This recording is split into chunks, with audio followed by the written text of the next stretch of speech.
పెద్ద మనసు చేసుకుని రాజీవ్ కనకాల గారికి ఇచ్చారు అవకాశం. సో ఆలస్యం చేయకుండా రిక్వెస్టింగ్ రాజీవ్ గారు టు ప్లీజ్ స్పీక్. అందరికీ నమస్కారం. ఇక్కడికి వచ్చిన అనిల్ రావుపూడి గారికి, బనీవాస్ గారికి, అలాగే వంశీ గారికి, నితిన్ గారికి అందరికీ థ్యాంక్ యూ వెరీ మచ్.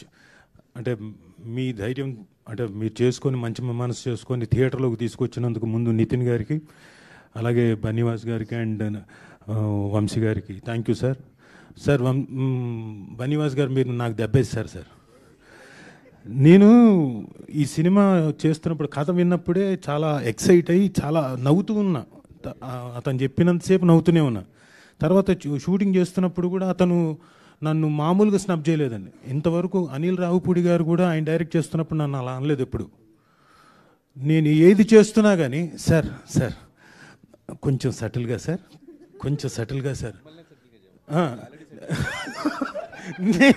నేను ఇంకెంత చేయమంటావు, ఇంకెంత సటిల్గా చేయమంటావు. సరే తను అడిగినట్టుగానే సటిల్గా చేశాను సార్. ఈ సినిమా తర్వాత నాకు సటిల్ స్టార్ అనే బిరుదు వచ్చేలాగుంది. థ్యాంక్స్ సాయి గారు, సాయి మార్తాండ్ గారు.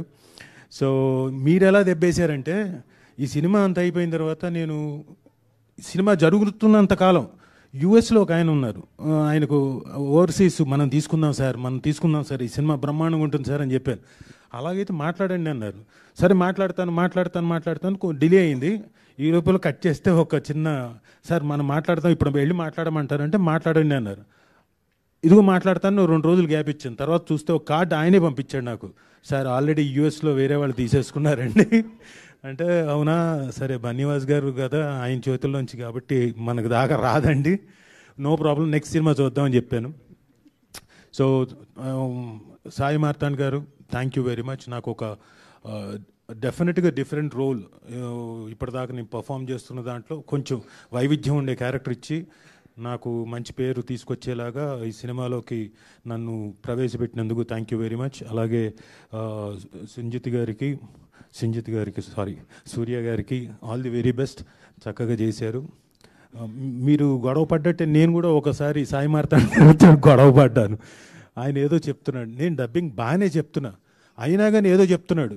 ఇంకా నా వల్ల కాక నువ్వు సాయి, నువ్వు కేవలం నీ ఈగో సాటిస్ఫై చేసుకోవడానికి కావాల్సిగా అడుగుతున్నావు కదా, నువ్వు మళ్ళీ అంటే సార్ లేదు సార్ నేను నిజంగానే కొంచెం సటిల్గా చెప్పండి సార్ అన్నాడు. వారాన్ని ఇక్కడ కూడా సటిల్లా సరే అని తనకు కావాల్సినట్టుగానే చెప్పాను. సారీ దానికి ఆ రోజు నేను ఓన్లీ అవుట్ ఆఫ్ లవ్వే, మరోలా అనుకోవద్దు. So thank you. మీరందరూ కూడా ఇక్కడికి వచ్చి ఈ టీజర్ని చూసి బ్లెస్ చేయడానికి వచ్చినందుకు మీ అందరికీ, అలాగే వీక్షిస్తున్న ప్రేక్షకులందరికీ, మాధ్యమాల ద్వారా వీక్షిస్తున్న ప్రేక్షకులందరికీ thank you very much. Thank you sir, thank you so much. And sorry, అమ్మో